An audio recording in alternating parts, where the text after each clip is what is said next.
Bismillahirrahmanirrahim. Assalamualaikum warahmatullahi wabarakatuh. Perkenalkan, nama saya Kunita Ashifa dengan NIM 2365019. Baik, di sini saya akan menjelaskan mengenai digital forensik dan investigasi insiden. Jadi digital forensik adalah teknik ilmiah untuk mengidentifikasi, mengumpulkan, dan menganalisis bukti digital.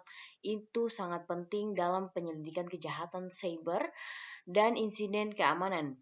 UU IT nomor 19 tahun 2016 mengakui bukti elektronik sebagai alat bukti sah. Nah, pentingnya digital forensik ada 3: melawan kejahatan digital, kemudian bukti di pengadilan, membantu mengungkapkan bukti digital untuk memperkuat kasus-kasus hukum, dan ketiga, menangkap pelaku berperan vital dalam melacak dan menangkap pelaku kejahatan digital. Nah, setelah itu ada prosedur forensik digital sumber data, yang dimana dia penentuan sumber data digital yang relevan sangat penting. Perangkat terkait, identifikasi perangkat elektronik terkait seperti komputer dan ponsel, cakupan investigasi, penetapan cakupan investigasi, dan tujuan forensik yang jelas. Nah, kemudian ada prosedur forensik digital akuisisi, yang dimana dia mengumpulan data, salinan forensik, write blocker, dan dokumentasi lengkap. Setelah itu prosedur forensik digital analisis. Yang kita ketahui ada 4 di sini: rekonstruksi data, kemudian ada pemulihan data, analisis mendata, kemudian ada teknik surfing, yang dimana dia untuk rekonstruksi data penting untuk menyusun kronologi kejadian, pemulihan data yang dihapus atau tersembunyi dapat mengungkap banyak hal. Nah, kemudian untuk analisis metadata untuk membuktikan otentisitas data digital. Kemudian teknik surfing membantu menemukan fragmen file penting. Nah, setelah itu prosedur forensik digital.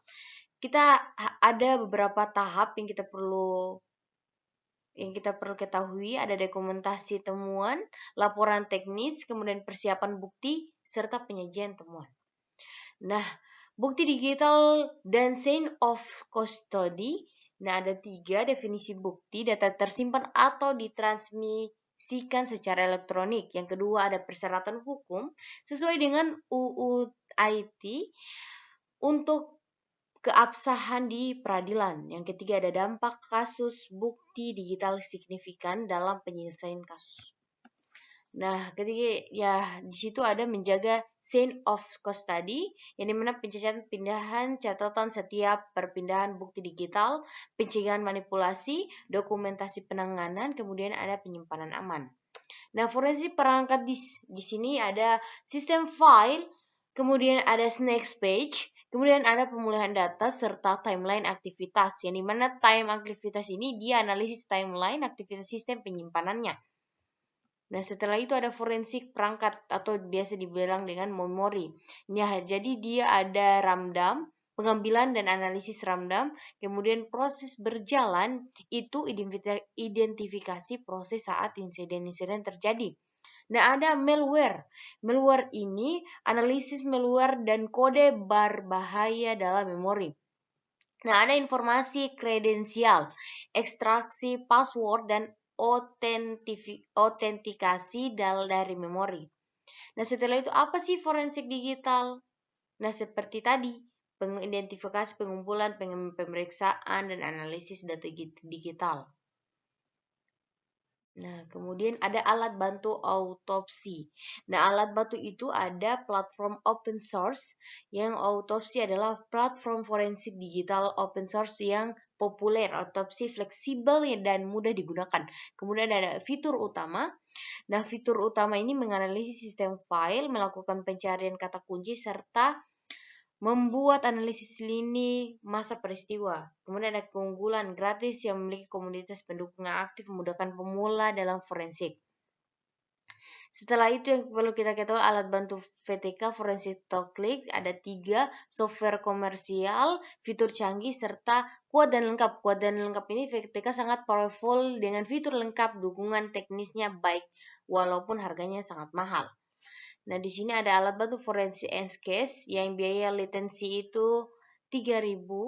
kemudian 100.000, kemudian untuk keamanan datanya 90%, yang dimana digunakan oleh banyak profesional menjamin integritas digital. NCASE adalah solusi forensik enterprise digunakan penegak hukum dan korporasi besar. Fitur live equalization dan e-discovery yang sangat kuat, NCASE unggul dan skalabilitas dan keamanan data.